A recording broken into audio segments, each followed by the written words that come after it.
where are the kids? And he said the girls are dead. And I remember him telling me that Kyle was brain surgery, and I told him to go be with him.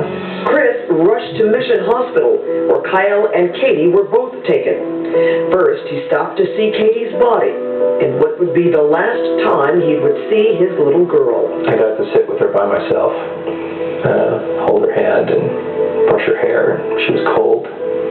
Oh, Chris, what did you say to her? Can you share that? I said I was sorry. And she was a good girl. Mostly held her hand and just wanted to be with her for a little bit. Then he went to see Kyle. The 5-year-old was hit so hard in the crash, his brainstem had separated. He was kept alive artificially until that night, when Lori could be rushed to the same hospital. I remember when I believe they first wheeled me in, I looked over at Kyle and his eyes were open. And I remember looking around and my sister-in-law was in the room and my brother, and just thinking, he's okay, his eyes are open, he's fine. And then starting to realize what was going on around me. So although Lori said she doesn't remember this part, after we were there with him for a period of time, Lori said, he needs to be with his sisters. So we asked that they stop resuscitation, and so they shut all the equipment off. It kind of became dark and silent, and we sat with him and held his hand. Now, 6 months after the tragedy, the Cobles are celebrating a new chapter in their lives.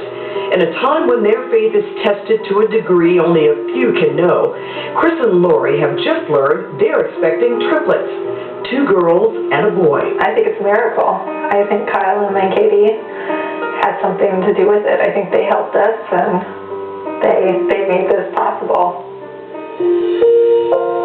But they say it's bittersweet.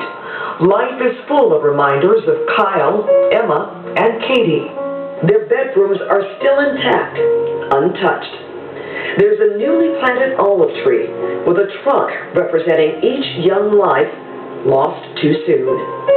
And just a few steps away, a neighborhood park bench serves as a reminder of the strength and support from family and friends. And of course, there are the weekly visits to the cemetery. You definitely have those days, where the grief or the anguish just kind of overtakes you some days. And there may be no rhyme or reason why any particular day is that day.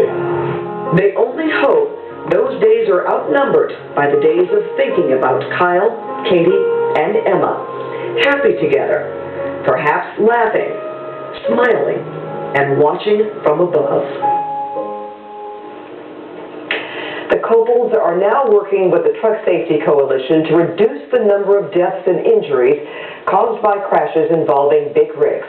Tomorrow at 5 p.m., we take our cameras on the road and catch truck drivers breaking the law.